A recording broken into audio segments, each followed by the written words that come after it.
Nous sommes de retour pour corriger notre exercicio. Donc, on fait la correction.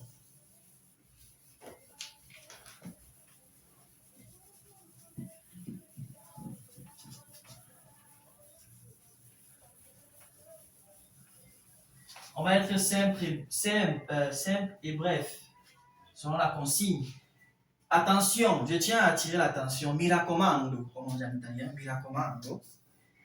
Il y a généralement des candidats qui ont la consigne mais commencent par se présenter. Si dans la description, on vous demande de vous présenter avant de faire la description de la personne, faites-le.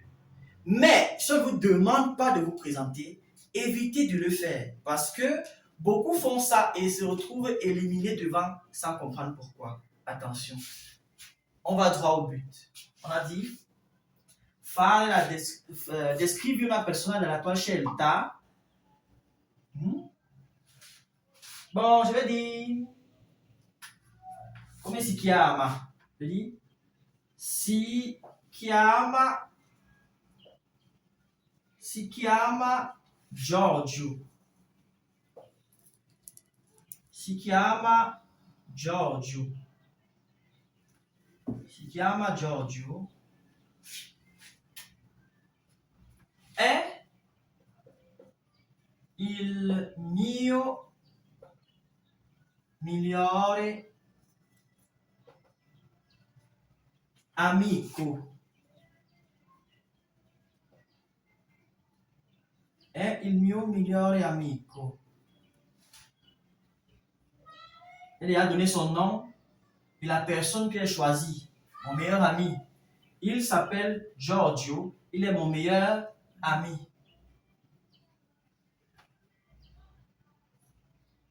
Ha 27 anni. Ha 27 anni.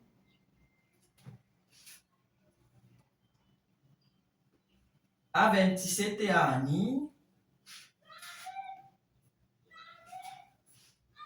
Ha i capelli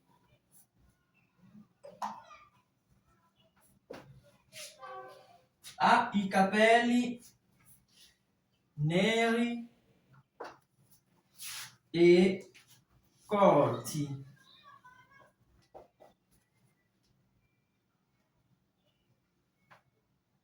Gli occhi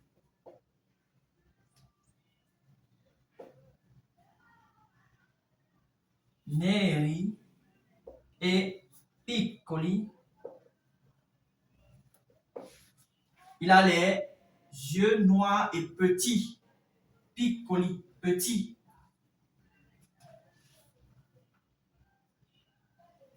È alto e magro. Il est grand de taille et mince.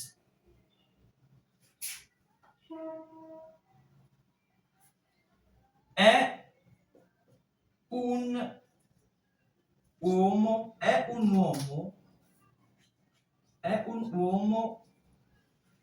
molto gentile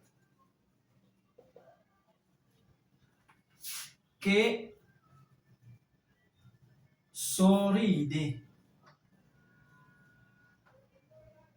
ogni volta che parliamo. Voilà. Ça, c'est une description simple. On a là l'aspect physique, l'aspect moral, l'âge, le nom et tout. Tous les éléments que nous avons vus. Il s'appelle Giorgio. Il est mon meilleur ami. Il a 27 ans, a les cheveux noirs et courts, les yeux noirs et petits. Il est grand de taille et mince. Il est un homme très gentil qui sourit chaque fois que nous parlons. Voilà une description simple. Je vous invite à réajuster les vôtres ou à les améliorer. Voilà. Vous pouvez prendre ça pour exemple, mais améliorer également à l'aide de vos propres recherches.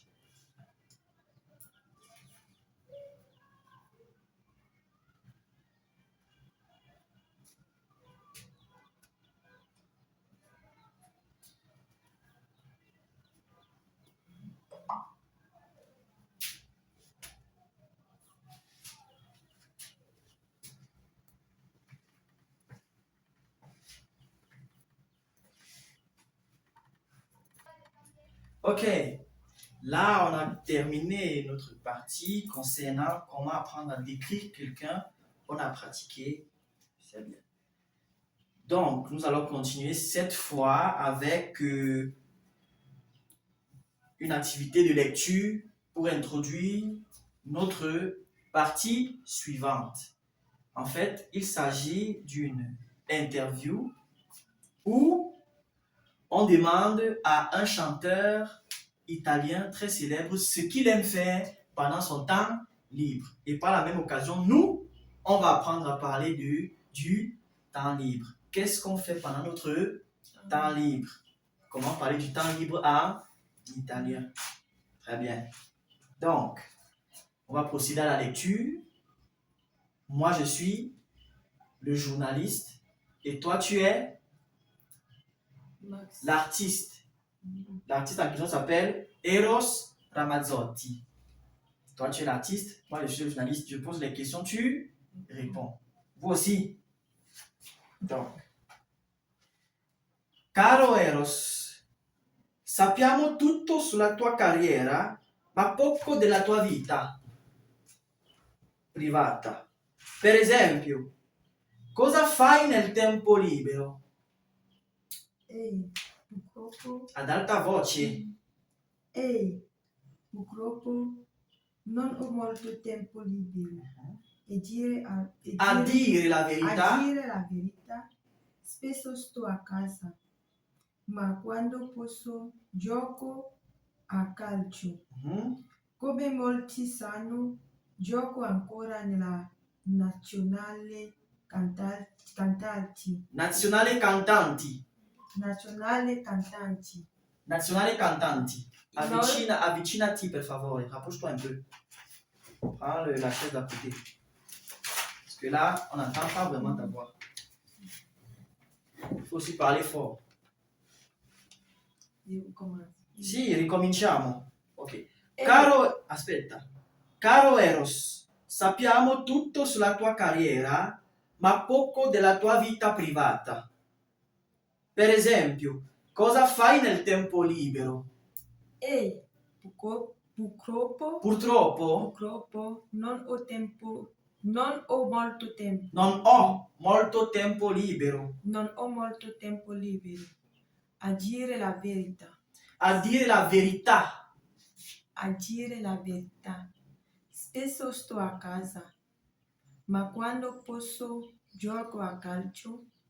Come molti sanno, gioco ancora nella nazionale cantanti. Nazionale cantanti. Nazionale cantanti.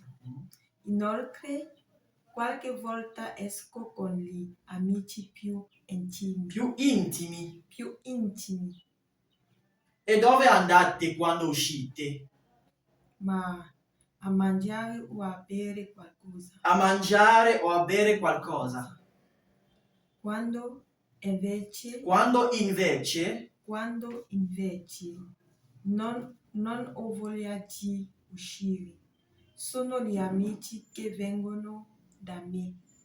Ascoltiamo musica e guardiamo un po'. Ascoltiamo musica o guardiamo un po' la TV. TV, c'est l'abbréviation de televisione. TV, televisione. Sì. E il fine settimana, cosa fai? Come sai, io amo molto la natura e quanto posso vado al lago di Como dove ho una casa. Se viene Se vieni, qualche amico, facciamo delle gite o andiamo a, a pescare, a pescare. a pescare. A pescare. Sì, Ma spesso ma spesso sono in tournée in tournée all'estero. all'estero. La settimana prossima, per esempio, vado in Francia e in Spagna per 2 concerti. Uno a Parigi e uno a Barcellona. Uno a Parigi e uno a Barcellona. Sì, ok. Les paroles difficili del testo. Les mots difficiles du texte. On va en ordre. Je vais lire et dès que je prononce un mot difficile, tu m'arrêtes. Caro Eros, sappiamo tutto sulla tua carriera, ma poco della tua vita privata. Per esempio, che cosa fai nel tempo libero? E purtroppo non ho molto tempo libero. Purtroppo cosa significa? Malheureusement, très bien.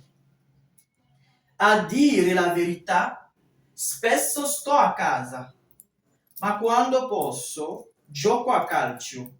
Come molti sanno, gioco ancora nella nazionale cantanti. Inoltre, qualche volta esco con gli amici più intimi.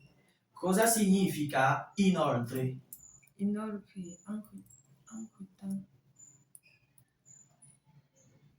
Non. C'est pas loin de la signification, mais c'est pas exactement ça.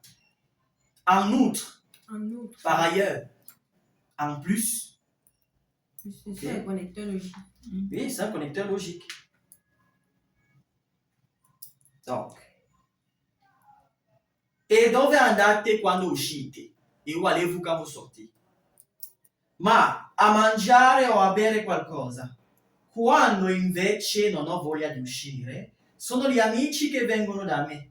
Ascoltiamo musica o guardiamo un po' la TV. E in fine settimana cosa fai? Come sai, io amo molto la natura e quando posso vado al lago di Como dove ho una casa. Se viene qualche amico, facciamo delle gite e andiamo a pescare. Ma spesso sono in tournée all'estero. La settimana prossima, per esempio, vado in Francia e in Spagna per 2 concerti. Uno a Parigi e uno a Barcellona. Attenzione alla pronuncia. Monsieur, cosa significa Spesso pescare? pescare significa pêcher, pêcher le poisson. Pescare. Poisson c'est pêcher. Donc, pêcher, pescare. Pêcher, pescare. Pescare significa pêcher. Pêcher le poisson. Pêcher le poisson. Voilà un peu Eros qui parle de son temps libre, ce qu'il fait. Il dit qu'il n'a pas assez de temps libre dans sa vie. Vu que c'est un artiste, il est constamment en tournée, en concert, entre les sons qu'il prépare. Il dit que généralement, ce sont ses amis qui viennent à la maison. Ils écoutent la musique ou bien ils regardent la télévision. Quand lui-même a du temps libre, généralement, il va au lac de Como, là où il a une maison. Et généralement, avec ses amis là-bas, soit ils font des randonnées, c'est-à-dire des marches dans la forêt, ou ils vont pêcher du poisson, tout simplement. Il dit que c'est ça son temps libre. Sinon, à part ça, généralement, il est en tournée à l'extérieur. Mais ce que significa gite? C'est ce qu'il vient d'expliquer maintenant. Aller en forêt. Non, pas aller en forêt. Faire des marches pour découvrir des lieux ou des endroits, des randonnées, des excursions. Gita, randonnée, excursion. Tu fais une marche, une balade pour découvrir un lieu donné. C'est ça la gita.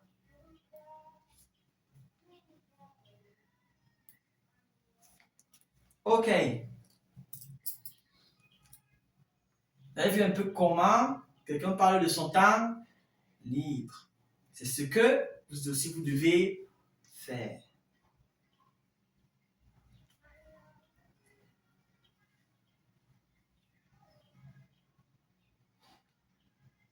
Donc, on va commencer.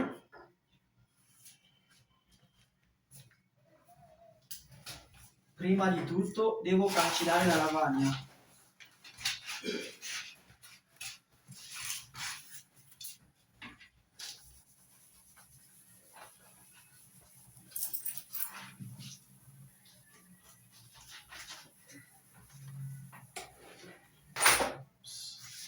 Dans notre texte qu'on disait, il y avait beaucoup le verbe andare. Andare, par exemple, en français, c'est le verbe aller. Andare, et c'est un verbe irrégulier. Et généralement, pour parler du temps libre, on fait beaucoup usage des verbes irréguliers et même des prépositions. Donc, il s'agira pour nous ici d'abord de voir quelques verbes irréguliers les plus communs, ce qu'on retrouve le plus souvent. Puis, nous parlerons des prépositions simples.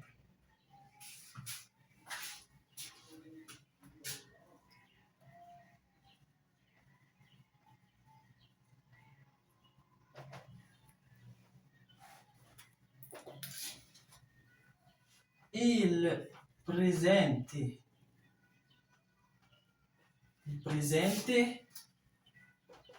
indicativo dei verbi irregolari.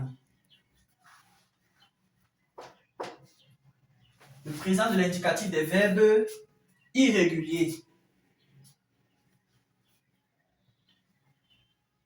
On a les verbes andare et venire qui reviennent constamment dans notre texte. Andare, aller, venire, venir.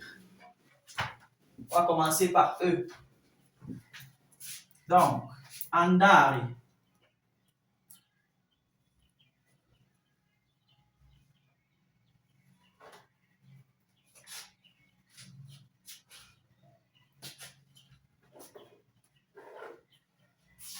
Andare, io, tu, lui, lei, lei. Comme on a parlé hier, il ou elle.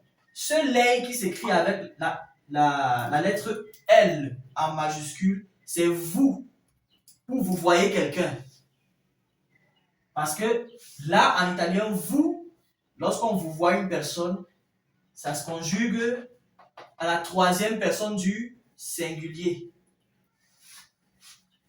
Noi, voi,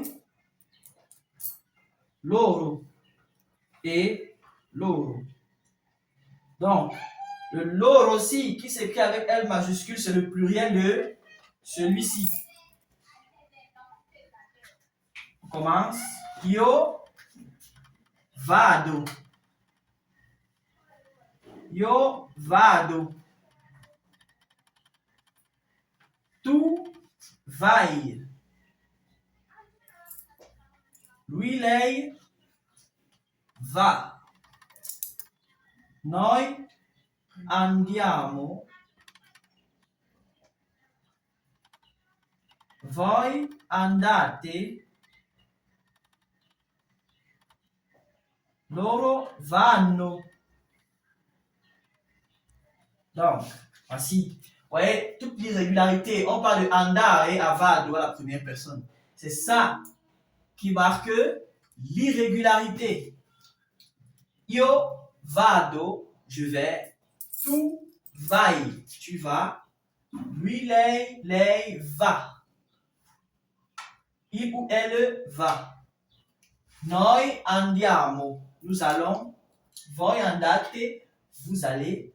Loro vanno, ils ou elles vont. Passons maintenant à notre deuxième verbe. Venire.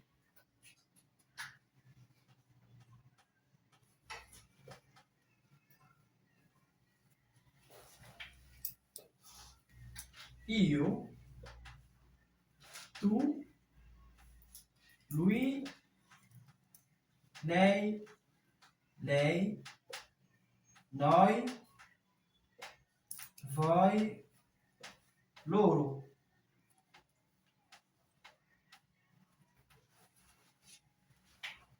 Io vengo.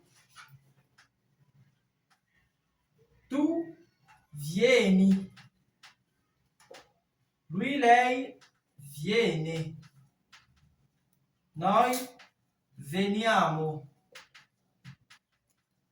Voi venite. Loro vengono.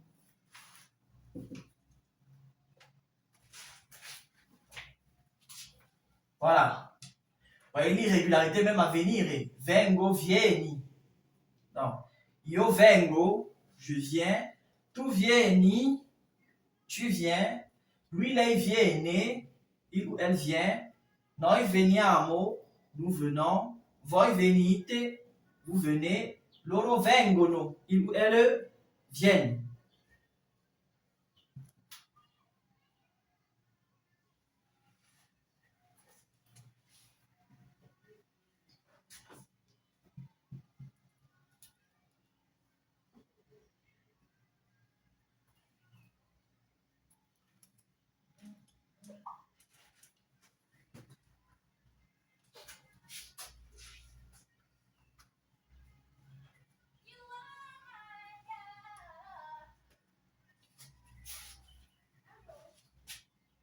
Passons à un autre verbe.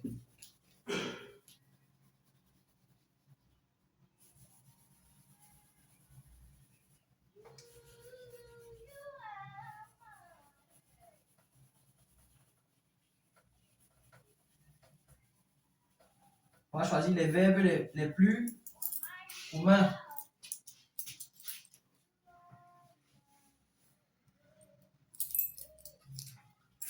On va prendre le verbe dare. Dare, c'est le verbe donner. Io do. Io do.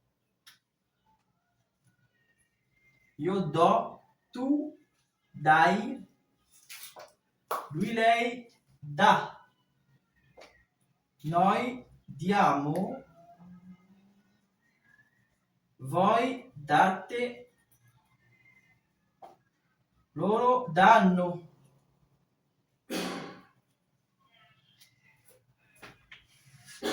Loro danno.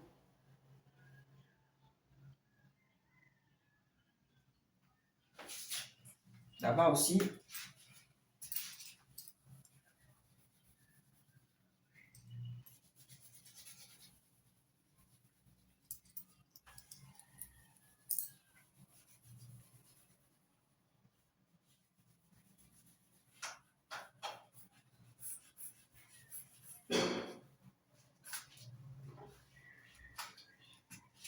On passe au verbe sapere.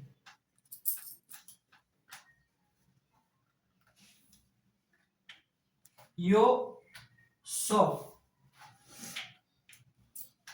Io so. Tu sai. C'est bon? Ça va pas trop vite. J'espère. Le rythme est bon. C'est bon. Ok. Lui, lei sa. Noi sappiamo, avec 2 P. Voi sapete, avec 1 P. Loro sanno. Donc, sai, so, sa.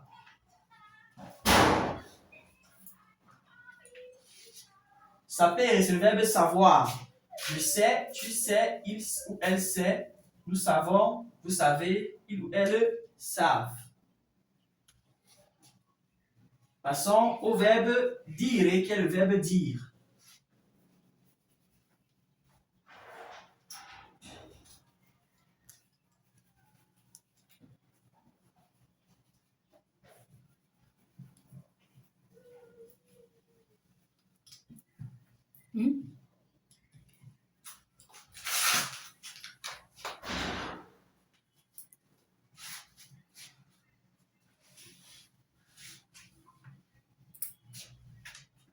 Dire. Io dico, tu dici, lui lei dice, noi diciamo, voi dite, loro dicono. Je dis, tu dis, il ou elle dit, non, nous disons, vous dites, il ou elle disent.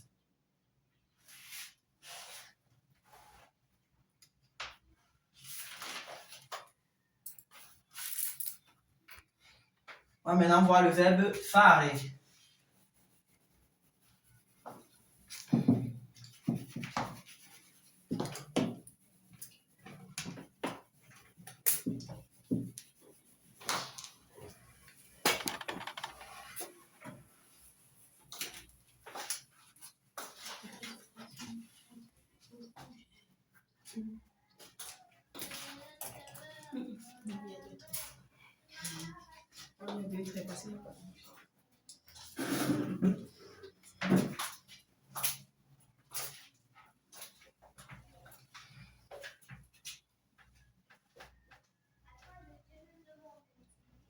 Fare.